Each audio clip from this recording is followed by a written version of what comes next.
Hi folks, I have a quick update for you today on where I'm at in the recovery of my shoulder surgery. Now, before I get to that, I just wanted to give a little bit of a backstory for those of you who are joining me on my journey for the first time. So 6 weeks ago, I had a complete anatomical replacement of my left shoulder.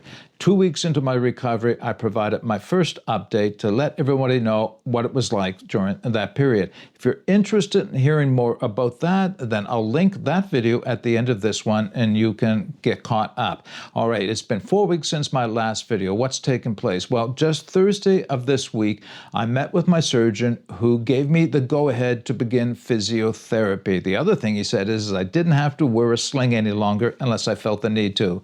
Therefore, I'm not wearing a sling. Okay, I have a couple times because it has gotten sore, like right after physio, and I'll get to that in a second. I still don't have much in the way of a range of motion. As you can see, I can get my arm up about that much before it just won't go any further, we'll put it that way. All right, the Friday following meeting with my surgeon, I had my first physiotherapy appointment. It was mostly an assessment, where I was at, so they can get an idea of what they need to do going forward.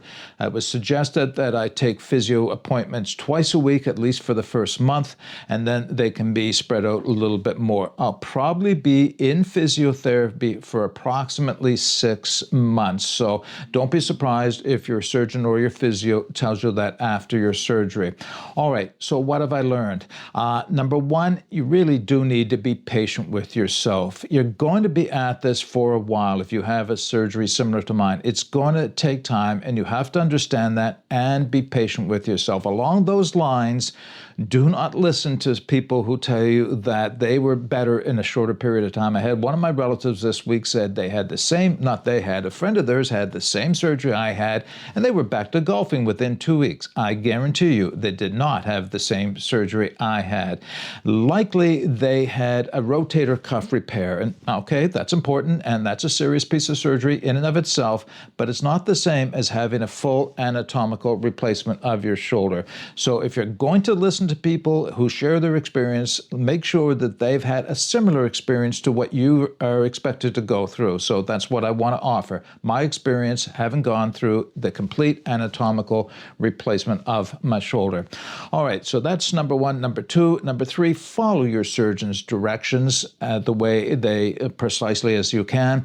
They're not guidelines, they're not suggestions, they're intended to give you the best chances of as complete a recovery as you're going to make. Varying from them just means you're only hurting yourself. So do what your surgeon tells you you need to do. All right, now there's a couple more things I've learned. Number one is stay as active as you can. Now, I can't go to the woods, but I can still go for walks, and I've done a lot of that. I've been walking around my neighborhood, and we have a couple of nice flat level trails around here that don't involve a whole lot of hill climbing, certainly no bushwhacking. So I've availed myself of those as much as I can. That's so important. You need to keep as much physical fitness as you reasonably can, considering that you can't do a whole lot. And it's also good for your mental health and your mental fitness as well. You got to get out of the house. Sitting in the house the whole time is not going to do you any good at all. And I'll tell you something else I've learned about sitting around the house. You tend to want to reach for snacks more often than you would if you were outdoors.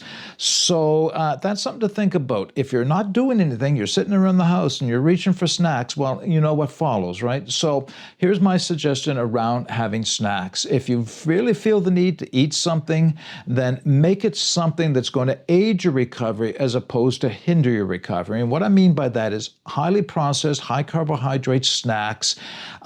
They're just going to cause you to get fat. That's just the nature of them, right? But what you can do instead is find a source of high protein snacks. High protein level snacks are going to actually help you rebuild lost muscle. And you do. You lose muscle through this process. They just waste because they're not being used. So you're going to have to go through a building muscle program along with your physiotherapy, and you need protein in order to build the muscle up. So try and be careful about not snacking too much. much and what snacks you have. Make them healthy snacks, preferably high-protein snacks.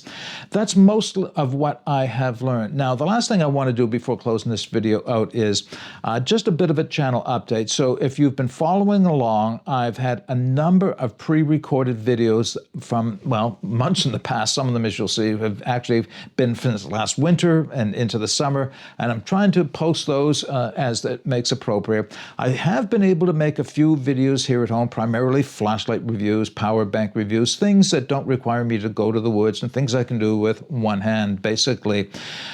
Going forward, I still have a number of videos along that line that I'll be bringing to you, but I've also, well, I've got to tell you, I've got a whole lot of things downstairs. I'm just itching to get to the woods in order to use, they're just not, can't be something I can do here at home. But I'll save that for a later video, what I've got for you, what's coming up. But in the meantime, I would like to open it up to you. If you have any suggestions of videos that I can make for you while I'm still here at home and not able to go to the woods, by all means, put those suggestions in the video description. If I can accommodate them, I'll do my best to do so. All right, until next time, get out and explore and take that path less traveled, because it will make all the difference. Bye for now.